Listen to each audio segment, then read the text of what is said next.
হতাশা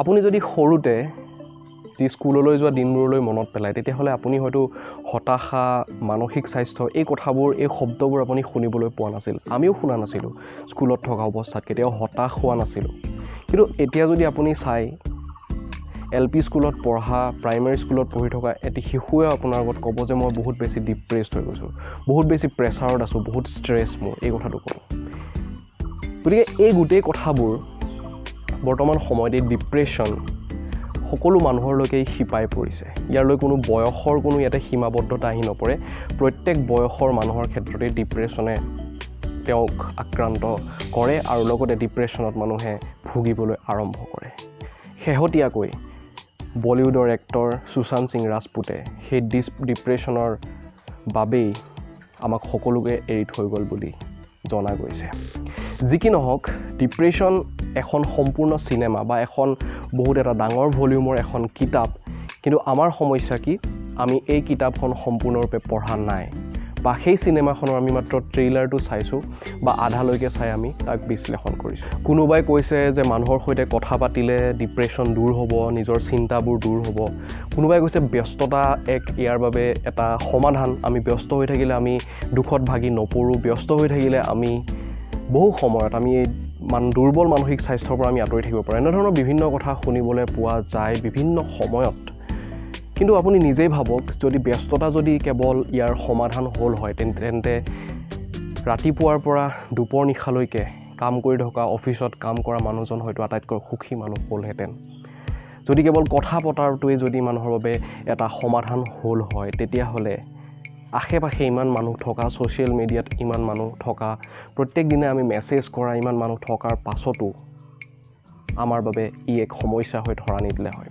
আপুনি যেতিয়া কাৰোবাৰ সৈতে কথা পাতে কোনোবা বন্ধুৰ সৈতে কাৰোবাৰ সৈতে আপুনি এটা কথা মন কৰিব আপুনি সকলোখিনি কথা কোনো কাৰণত কেতিয়াও খুলি ক'ব নোৱাৰে বা আপুনি নকয় আপুনি কথাবোৰ ৰিফাইন কৰি কয় সেই কথাবোৰ শোধন কৰি কয় বহু সময়ত বেছিভাগ মানুহে এনেকুৱা কৰে যে নিজৰ জীৱনৰ দুখখিনি প্ৰকাশ কৰিবলৈ যাওঁতে আৰু যদি সেই দুখৰ সৈতে আন মানুহ যদি জড়িত হৈ থাকে তেতিয়াহ'লে বহু সময়ত মানুহে নিজক বচাই চলিবলৈ চেষ্টা কৰে বেছিভাগ সময়তে মানুহে সদায় নিজক এটা ছেফ জ'নত ৰাখি কথাখিনি কয় সেয়া আচলতে কাৰো দুখ নহয় সেয়া সকলো মানুহৰে এটা স্বভাৱ প্ৰত্যেকৰে স্বভাৱ আৰু সেই কথা কাম কৰাটো প্ৰয়োজনীয় আনৰ বাবেও নিজৰ বাবেও বহু সময়ত আৰু সেইবাবে আমি গোটেইখিনি কথা সম্পূৰ্ণৰূপে কৈ দিব নোৱাৰোঁ তেতিয়াহ'লে আমি সম্পূৰ্ণৰূপে কাৰ আগত ক'ম গোটেইখিনি কথা আপুনি বিশ্বাস কৰিব আটাইতকৈ আপোনাৰ বিশ্বাসী বন্ধুজনৰ আগতে আপুনি নকয় অন্তৰংগ বন্ধুৰ আগতে আপুনি ক'ব পাৰে মই হৃদয় খুলি কথা কৈ দিছোঁ সকলো কথা কৈ দিছোঁ মোৰ ভিতৰত একো নাই গোটেইখিনি কৈছোঁ কিন্তু তাৰ মাজত সৰু দুটা কথা হ'লেও থাকি যাব আৰু সেই দুটা কথাই আটাইতকৈ প্ৰয়োজনীয় কথা আপুনি ক'ব নোৱাৰে তেতিয়াহ'লে কাৰ সৈতে ক'ব নিজৰ সৈতে ক'ব লাগিব অন্ততঃ নিজৰ সৈতে আমি সদায় সেই ক্ষেত্ৰত অকপটভাৱে নিজৰ আগত স্বীকাৰ কৰিব লাগিব যে ভুল মোৰ নে ভুল কাৰ বা কিয় হৈছে গোটেইখিনি কথা নিজৰ আগত ক'বলৈ সাহস কৰিব লাগিব আমি সেইটো সাহসেই নকৰোঁ তাৰ পিছৰ কথাখিনিলৈ আহিছোঁ এতিয়া সম্পূৰ্ণ 4টা ভাগত আমি ডিপ্ৰেশ্যনক বিশ্লেষণ কৰি চাম প্ৰথম কথা চিমটমছ অৰ্থাৎ লক্ষণ দ্বিতীয় কথা ফিজিকেলি কেনেকৈ ডিপ্ৰেশ্যন আৰম্ভ হয় মেণ্টেলি কেনেকৈ আৰম্ভ হয় আৰু আমি মেণ্টেলি বা স্পিৰিচুৱেলি বা ফিজিকেলি আমি কেনেকৈ ডিপ্ৰেশ্যনক আমি সমাধান কৰিব পাৰিম ডিপ্ৰেশ্যন আমি দূৰ কৰিব পাৰিম প্ৰথমে আহিছোঁ চিমটমছ ইয়াৰ কেইটামান কিছুমান ইয়াৰ যিবিলাক চিমটমছ আছে লক্ষণ আছে তাৰ ভিতৰত মই 3টা উল্লেখ কৰিবলৈ বিচাৰিম এটা হৈছে মানুহে বেছিকৈ খাবলৈ আৰম্ভ কৰে যেতিয়াই মন যায় মানুহে বেছিকৈ খাই দিয়ে অথবা কেতিয়াবা ভোক নালাগে খাবলৈ মন নাযায় সেইটো এটা কথা এতিয়া প্ৰায় আমি দেখিবলৈ পাওঁ যে কিবা এটা খাবলৈ মন গৈছে আমাৰ লোভ আমাৰ বাঢ়ি যায় আমাৰ সেইখিনি সময়ত বেছি সময়তে হয় এতিয়া ছুইগি জমেটো এইবোৰ থকাৰ পাছত আমি হঠাতে অৰ্ডাৰ কৰোঁ আৰু একেবাৰে সোৱাদ লগা খাদ্যবোৰ আমি খাবলৈ আৰম্ভ কৰোঁ বেছিভাগ মানুহৰ ক্ষেত্ৰতে আমি ঘৰৰ খাদ্যতকৈ আমি বাহিৰৰ খাদ্য খাবলৈ যাওঁ সেইটো এটা কথা দ্বিতীয় কথা হৈছে অভাৰ স্পেণ্ডিং আমি প্ৰয়োজনতকৈ বেছি খৰচ কৰোঁ আমি খৰচ কৰি ভাল পাওঁ কিয় কাৰণ খৰচ কৰি কিবা বস্তু এটা নিজৰ কৰাৰ লগে লগে আমি এক আনন্দ পাওঁ আৰু তৃতীয় কথাটো হৈছে আমি সকলো সময়তে নিজকে সুখী কৰিবলৈ চেষ্টা কৰোঁ বৃথা চেষ্টা কৰোঁ কেতিয়াবা যদি আপুনি এই 3টা কাম কৰিছে তেতিয়াহ'লে আপুনি ডিপ্ৰেশ্যনৰ শিকাৰ হৈছে এতিয়া কথাটো হ'ল এই 3টা কাম সকলো মানুহেই কম বেছি পৰিমাণে কৰে গতিকে সকলো মানুহেই প্ৰায়ভাগ মানুহে বৰ্তমান পৃথিৱীত ডিপ্ৰেশ্যনৰ শিকাৰ হৈছে কিন্তু ডাঙৰ কথাটো হৈছে বেছিভাগ মানুহে ডিপ্ৰেশ্যন তলৰ লেভেলতে থাকি যায়, বেছি ওপৰলৈ নাযায় বা সি বেছি ভয়ানক হৈ ধৰা নিদিয়ে, সেইবাবে আমি গম নাপাওঁ। কিন্তু কম বেছি পৰিমাণে প্ৰত্যেক মানুহে ডিপ্ৰেছড, আৰু যেতিয়া ওপৰ লেভেললৈ যায় তেতিয়া এনেকুৱা ধৰণৰ বেয়া খবৰবোৰ আমাৰ মাজলৈ আহি পৰে। গতিকে এই চিমটমছকেইটা সকলোৰে মাজতে আছে, গতিকে সকলোৱে ডিপ্ৰেশ্যনৰ বিষয়ে জনাটো অতিকৈ প্ৰয়োজনীয়। দ্বিতীয় কথা হৈছে মই ফিজিকেল। শাৰীৰিকভাৱে কি হয়, আমাৰ দেহত কিছুমান হৰম'ন ছিক্ৰেট হয়, যেনে এটা হৰম'ন হৈছে ড'পামাইন, চেৰ'টনিন, তেনেকৈ এড্ৰিনেলাইন, তাৰপাছত আপোনাৰ অক্সিটচিন, এনেকৈ বিভিন্ন ধৰণৰ হৰম'ন আছে যিবিলাক হৰম'ন আমাৰ দেহত তাৰ ছিক্ৰেশ্যন হয়, আৰু সেইবোৰ ছিক্ৰেশ্যনত যেতিয়া খেলি মেলি হয় তেতিয়াও মানুহৰ তেনেকুৱা ধৰণৰ মুড ছুইং বা আপোনাৰ বিভিন্ন ধৰণৰ চিন্তা সঘনাই সলনি হোৱা, মন বেয়া লাগি থকা এইবোৰ কথা হয়। এতিয়া কথাটো হৈছে মই দুটামান হৰম'নৰ কথা কৈ দিছোঁ, যেনে চেৰ'টনিন হৰম'নটোক ষ্ট্ৰেছ হৰম'ন বুলি কোৱা হয় বহু সময়ত। গতিকে আপোনাৰ যদি ষ্ট্ৰেছ হৈছে, বেছিকৈ আপুনি এনজাইটিত ভুগিছে, তেতিয়াহ'লে আপোনাৰ চেৰ'টনিন বেছিকৈ ছিক্ৰেট হৈছে হয়তো। তাৰ লগতে মই আহিছোঁ অক্সিটচিন, যাক কোৱা হয় লাভ হৰম'ন, আৰু লগতে ড'পামাইন, যাক হেপী হৰম'ন বুলি কোৱা হয় বহু সময়ত। আৰু ইয়াৰ কাৰণ হৈছে ড'পামাইন যেতিয়া ছিক্ৰেট হয় আপুনি তেতিয়া উৎফুল্লিত অনুভৱ কৰে, আপোনাৰ মনত বহুত উৎসাহ আহে। কিবা এটা কাম কৰিবলৈ আপুনি যেতিয়া আৰম্ভ কৰিব, যদি সেইখিনি সময়ত আপোনাৰ বডিয়ে ড'পামাইন ছিক্ৰেট কৰে তেতিয়াহ'লে সেই কামটো আপুনি শেষ কৰিব আৰু আপোনাৰ বেষ্ট দি দিব পাৰিব সেই কামটোত, যদি সেইখিনি সময়ত আপোনাৰ বডিৰ পৰা ড'পামাইন ছিক্ৰেট হয়। এতিয়া ড'পামাইন কেনেকৈ ছিক্ৰেট হ'ব, তাৰ কাৰণে আপোনাক লাগিব ফিজিকেল এক্টিভিটি। আপুনি যদি দিনটো 1 ঘণ্টা আপুনি কাম কৰে আৰু সেই সম্পূৰ্ণৰূপে ঘামেৰে লুতুৰি পুতুৰি যদি হৈ পৰে, দেহটো চাব, সেইদিনাখন আপুনি জীৱনত আটাইতকৈ বেছি সুখী অনুভৱ কৰিব।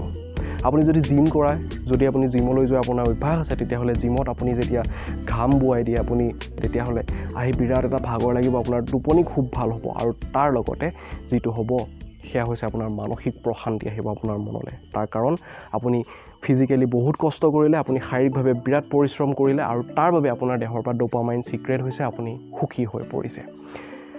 চেৰ'টনিন, অক্সিটচিন এইবিলাক ঠিক তেনেকৈ আমি ইয়াৰ বিপৰীত কামবোৰ আমি যেতিয়া কৰোঁ, তেতিয়া আমাৰ দেহৰ পৰা সেইবোৰ ছিক্ৰেশ্যন আৰম্ভ হৈ যায়, আৰু তাৰ ফলত আমি দুখী হ'বলৈ আৰম্ভ কৰোঁ। কিন্তু বৰ্তমান সময়ত বেছিভাগ মানুহে ৰুমটোতে সোমাই থকাৰ স্বভাৱ, বিচনাখনত পৰি থকাৰ স্বভাৱ, টেবুলখনত বহি থকাৰ স্বভাৱ, আৰু এই স্বভাৱবোৰৰ বাবে বেছি সময়ত মানুহৰ কি হয়, মানুহ এই হৰম'নৰ ইমবেলেঞ্চ হোৱাৰ বাবে মানুহে বহু সময়ত দুখত পৰিব লগা হয়, এনজাইটি হয়, ডিপ্ৰেশ্যন হয়। এতিয়া হৈছোঁ মানসিকভাৱে। চাওক, এই ডিপ্ৰেশ্যন বা এনজাইটি এইবোৰৰ কাৰণ বেছিভাগ সময়ত অ'ভাৰ থিংকিং। আমি বেছিকৈ চিন্তা কৰোঁ, কিবা এটা কথা চিন্তা কৰি আছোঁ, অলপ সময়ৰ পাছত আমি ভাবিবলৈ আৰম্ভ কৰিম, মই কিয় চিন্তা কৰিছোঁ এইটো কথা। তাৰপাছত চিন্তাৰ চাইকেল গৈ থাকে, তাত এটা ব্ৰেক নাহে, আমি ৰৈ যাব নোৱাৰোঁ। আমি দৌৰি থকাত আমি ৰৈ যাব পাৰোঁ, কিন্তু আমাৰ চিন্তাক আমি ৰখাই দিব নোৱাৰোঁ, সেইটো একেবাৰে স্বাভাৱিক কথা। আমি চিন্তাক ৰখাব নোৱাৰোঁ, অ'ভাৰ থিংকিং হৈ যায় আমাৰ। গতিকে সেইখিনি সময়ত আপুনি কি কৰিব লাগিব, আপুনি দীঘলকৈ অন্ততঃ উশাহ এটা লওক আৰু নিজৰ চিন্তাবোৰক চাওক। আপুনি এইটো চিন্তা নকৰিব যে মই চিন্তা কিয় ইমান বেছি কৰিছোঁ, তাৰ পৰিৱৰ্তে আপুনি চিন্তাবোৰক চাওক যে মই কি চিন্তা কৰি আছোঁ মইনো আচলতে ইমান সময় ধৰি কি চিন্তা কৰি আছোঁ, আৰু এই কৰি থকা চিন্তাখিনি আচলতে প্ৰয়োজনীয় হয় নে নহয় মোৰ জীৱনত, সেই কথাখিনি আপুনি বিশ্লেষণ কৰিব লাগিব। সেই কথাখিনি আপুনি নিজে চাব পাৰিব লাগিব, মোৰ চিন্তা কি, মই কি চিন্তা কৰি আছোঁ এইখিনি সময়ত। আমাৰ সেইখিনি এৱাৰনেছ আমাৰ ভিতৰত নাথাকে, মই কিনো চিন্তা কৰি আছোঁ সেই কথাখিনি আমি চাব নোৱাৰোঁ। গতিকে নিজৰ চিন্তাখিনি আমি চাব লাগিব, বিশ্লেষণ কৰিব লাগিব তাৰ শুদ্ধ সেইটো মানসিক এটা কথা। দ্বিতীয়তে আপুনি ক'ব পাৰে যে আমি গান শুনিব পাৰোঁ, গান শুনিলে আমাৰ মনটো ভাল লাগিব, কিন্তু সেইখিনি সময়ত আপুনি কোনো ধৰণৰ যিবিলাক ছেড জনাৰৰ যিবিলাক গান থাকে, যিবিলাক গানে আপোনাৰ ধৰি লওক দুখত বিৰহত লিখা গানবোৰ, গোৱা গানবোৰ, সেই কৰুণ সুৰবোৰ আপুনি নুশুনিব। আপুনি লাগিলে অলপমান হাই ভলিউমৰ আপুনি গান শুনক, ৰক জনাৰৰ আপুনি গান শুনক, যিবিলাক গানে আপোনাক মানসিকভাৱে আপোনাক উদ্বুদ্ধ কৰিব পাৰে। আপুনি যদি জিমলৈ যায়, জিমত আপুনি মন কৰিব সদায় সেইবোৰ গানহে লগাই থোৱা হয়, সেইবোৰ গানহে তাত প্লে' কৰি থোৱা হয়, যিবিলাক গানে মানুহক মানসিকভাৱে জগাই তুলিব পাৰে। গতিকে তেনেকুৱা গান শুনক, লাগিলে সেয়া ৰেপ ছং এটাই হওক বা আপোনাৰ যেনেকুৱাই নহওক, অলপ আপুনি ফাষ্ট গানবোৰ শুনক, কৰুণ সুৰৰ গানবোৰ নুশুনিব ভুলতো। যদি চিনেমা চাইছে, চিনেমা চালেও তেনেকুৱা চাওক, যিবিলাকে আপোনাক উদ্বুদ্ধ কৰিব পাৰে সেইখিনি সময়ত জীয়াই থাকিবৰ বাবে। গতিকে সেই দুটা কথা মানসিক ক্ষেত্ৰত। আৰু কথা পতাৰ ক্ষেত্ৰত হয়, কথা পতা বহু সময়ত চলিউশ্যন হ'ব পাৰে, কিন্তু কাৰ সৈতে কথা পাতিছে সেইটো আপোনাৰ ডিপেণ্ড কৰে। আপুনি যদি কাৰোবাৰ আগত গৈ কৈছে যে মোৰ বহুত দুখ হৈ আছে কিবা কিবি, আপুনি ক'বলৈ আৰম্ভ কৰিলে, আৰু সিফালৰ পৰা আপোনাৰ সৈতে কথা পাতি থকা মানুহ যেনেকৈ জীৱনটো এনেকুৱাই আৰু, জীৱনত একো নাই জীৱনত, আৰু ঠিক তেনেকুৱা ধৰণৰ কথা যদি সিফালৰ পৰা আহে, তেতিয়াহ'লে আপুনি আৰু বেছি নিৰাশালৈ যাব, বেছি হতাশ হৈ যাব। তাৰ পৰিৱৰ্তে আপুনি এনেকুৱা মানুহৰ ওচৰত যাওক, এনেকুৱা মানুহৰ ওচৰলৈ আপুনি সংস্পৰ্শত আহক যিজন মানুহ নিজেই এক অনুপ্ৰেৰণা। তেনেকুৱা মানুহ বহুত আছে সমাজত, বহুত ডাঙৰ মানুহ হ'ব নালাগে, সৰু সৰু মানুহ, কিন্তু তেওঁলোক নিজেই এক অনুপ্ৰেৰণা। এনেকুৱা কিছুমান মানুহ আছে যাৰ সৈতে আপুনি কথা পতাৰ প্ৰয়োজন নাই, তেওঁৰ ওচৰত গৈ থিয় দিয়াৰ লগে লগে আপুনি মনটো ভাল লাগি যায়। কিছুমান মানুহক দেখাৰ লগে লগে, তেওঁলোকক লগ পোৱাৰ লগে লগে দুই এটা কথা পতাৰ পাছতে তেনেকুৱা মানুহ বহুত থাকে। কিহৰ বাবে? কাৰণ তেওঁলোকৰ চিন্তাত এটা ক্লেৰিটি থাকে, তেওঁলোকৰ পৰিষ্কাৰ চিন্তা, তেওঁলোকৰ জীৱনক উদ্বুদ্ধ কৰিব পৰা চিন্তা, জীৱনত আগুৱাই যোৱাৰ চিন্তা, এই চিন্তাবোৰ এটা পৰিৱেশ, এটা বাতাবৰণ তেওঁলোকৰ চাৰিওফালে এটা গঢ় দিয়ে আৰু সেই বাতাবৰণে আপোনালোকক স্পৰ্শ কৰি দিয়ে। গতিকে তেনেকুৱা মানুহৰ ওচৰলৈ যাওক। একেবাৰে শেষত আহিছোঁ স্পিৰিচুৱেল কথা। এতিয়া স্পিৰিচুৱেলিটি বুলি ক'লে বহুতে মেডিটেশ্যনৰ কথা ভাবে, য়োগাৰ কথা ভাবে, ধৰ্মগ্ৰন্থৰ কথা ভাবে, কিন্তু এটা আপোনাক মই কথা কৈছোঁ যে এই কথাবোৰে আমাক জীৱনটো কেনেকৈ জীয়াই থাকিব লাগে সেই কথাটো শিকাই দিয়ে। আটাইতকৈ গুৰুত্বপূৰ্ণ কথাবোৰ, জীৱনৰ আটাইতকৈ গুৰুত্বপূৰ্ণ কথাবোৰ এই গ্ৰন্থবোৰে শিকায়, য়োগাই শিকায়, মানুহক মেডিটেশ্যনে শিকায়। কিন্তু ডিপ্ৰেশ্যন হৈ থকা অৱস্থাত আপোনাৰ মনত হয়তো ইমানখিনি আপোনাৰ ধৈৰ্য নাথাকিব, সিমানখিনি সময় নাথাকিব যেতিয়া আপুনি দুখত থাকিব যে আপুনি গৈ কিবা কিতাপ পঢ়িব পাৰিব, কিতাপ পঢ়ি আপুনি এনেকুৱা ধৰণৰ কথা আপোনাৰ মনলৈ হয়তো নাহিব। আপুনি মেডিটেশ্যন কৰিবলৈ বহিব, হয়তো আৰু বেছি চিন্তা আপোনাৰ মনলৈ আহিব, তেনেকুৱা হ'ব। গতিকে মেডিটেশ্যন যদি ভালকৈ শিকে আপুনি শিকি ল'ব পাৰে, সেইটো বেলেগ কথা। কিন্তু তাৰ উপৰি মই এটা কথা কওঁ, স্পিৰিচুৱেলিটি আপুনি ইয়াৰ সৈতে কেনেকৈ কানেক্ট কৰে সেই কথাটো আপুনি নিজেই চাই ল'ব। আপুনি ডিপ্ৰেশ্যনৰ বিষয়ে পঢ়ক। যেতিয়া আপুনি ডিপ্ৰেশ্যনত ভুগিছে আপুনি সেইখিনি সময়ত ডিপ্ৰেশ্যনৰ বিষয়ে পঢ়ক। সেয়াই আপোনাৰ বাবে আটাইতকৈ ভাল সলিউশ্যন। আমি সকলো কথা জানো পৃথিৱীত। আমাক যদি সোধে আমেৰিকাৰ ৰাষ্ট্ৰপতি কোন, আমি কৈ দিব পাৰিম। আমাক যদি কয় ভূটানৰ কাৰেঞ্চি কি, আমি কৈ দিব পাৰিম। আমি যদি কৈ দিওঁ কোনখন দেশ তেলৰ বাবে বিখ্যাত আটাইতকৈ, ক'ত বেছিকৈ পোৱা যায়, ক'ত কিমান, ক্ৰুড অইলৰ দাম কিমান বেছি, এইবিলাক চব আমি জানো, সকলো কথা জানো। বিশ্বৰ খুঁটিনাটি আমি জানো, আমি জ্যামিতি জানো, আমি অংক জানো, আমি সকলোবোৰ জানো, কিন্তু এটা কথা নাজানো। আনকি ময়ো বহুত দিনলৈকে এই যে ডোপামাইন, হেপী হৰমন, অক্সিটচিন, লাভ হৰমন, এই কথাকেইটা নাজানিছিলোঁ। কিন্তু এইবোৰ বস্তু ক'ত আছে? আমাৰ ভিতৰতে আছে। গতিকে নিজক পঢ়ক, নিজক পঢ়িবলৈ যিদিনাখন আপুনি আৰম্ভ কৰিব, আপুনি চাব ডিপ্ৰেশ্যন আপোনাৰ দূৰৰ তৰা হৈ যাব, দূৰ আকাশৰ তৰা। নিজৰ বিষয়ে পঢ়িবলৈ আৰম্ভ কৰক। আমাক কোনো দৰকাৰ নাই, একেবাৰে সঁচা কথাটো কৈছোঁ যে আমাক কোনো দৰকাৰ নাই। তাৰ বাবে আপুনি মোক বেয়াকৈ ক'ব পাৰে যে কিছুমান কথা আমাৰ জনাৰ কোনো দৰকাৰেই নাই। কিন্তু আটাইতকৈ দৰকাৰী যিটো কথা, সেইটো কথা হৈছে আমি নিজৰ বিষয়ে জনাটো, নিজৰ দেহটো, নিজৰ মনটো, নিজৰ মস্তিষ্ক, এইবোৰ কথা আমি জনাটো প্ৰয়োজন। কিন্তু বেছিভাগ মানুহে আমি নাজানো যে ইনচুলিনৰ অভাৱতে আমাৰ দেহত ডায়েবেটিছ হয়। সেই কথাটো আমি গম নাপাওঁ, আমি নাজানো এইবোৰ কথা। কিন্তু ডায়েবেটিছ আমাৰ দেহতেই হয়।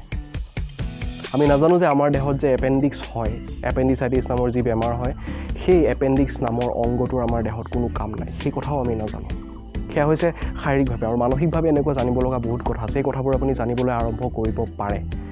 আৰু লগতে আপুনি ডিপ্ৰেশ্যনৰ বিষয়ে পঢ়িব পাৰে। ডিপ্ৰেশ্যন কি হয়, কিয় হয়, যেনেকৈ মই আজি 4টা স্তৰত মই গোটেই কথাখিনি বিশ্লেষণ কৰি চালোঁ, সেই সম্পৰ্কে আপুনি অধ্যয়ন কৰিব পাৰে। আৰু যদি আপুনি ডিপ্ৰেশ্যনত ভুগি আছে, তেতিয়াহ'লে মানসিক স্বাস্থ্য, ডিপ্ৰেশ্যন, এই গোটেইবোৰ কথা জানি লোৱাটো, পঢ়ি লোৱাটো, বুজি লোৱাটো আপোনাৰ বাবে আটাইতকৈ সোণালী সুযোগ। এতিয়া আপুনি পঢ়ি ল'ব পাৰে, জানি ল'ব পাৰে এইবোৰ কথা। ভৱিষ্যতলৈ আপুনি আনকো ক'ব পাৰিব। কথাখিনি কেনেকুৱা পালে কমেণ্ট কৰি জনাব। এনেকুৱা ধৰণৰ ভিডিঅ' আমি আগলৈকে প্ৰস্তুত কৰি থাকিম।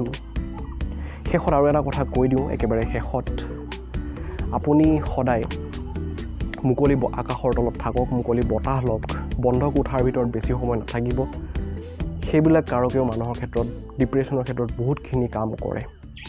মুকলি বতাহৰ আপুনি সোৱাদ লওক, আপুনি আকাশৰ তলত যাওক, মুকলি আকাশৰ তলত খোজ কাঢ়ক। এইবিলাক কথাও আপোনাৰ বহু ক্ষেত্ৰত আপোনাক ডিপ্ৰেশ্যন আপোনাৰ দূৰ কৰাত সহায় কৰিব। যি কি নহওক, চেনেলটি ছাবস্ক্ৰাইব কৰি থ'ব। এনেকুৱা ধৰণৰ ভিডিঅ' আমি সদায় প্ৰস্তুত কৰি থাকিম। লগতে এই ভিডিঅ'টো যাক আপুনি প্ৰয়োজন বুলি ভাবে, আপোনাৰ আত্মীয়জন, বন্ধু পৰিয়াল সকলোকে ভিডিঅ'টি শ্বেয়াৰ কৰি দিব। ভালে থাকক, কুশলে থাকক। ধন্যবাদ।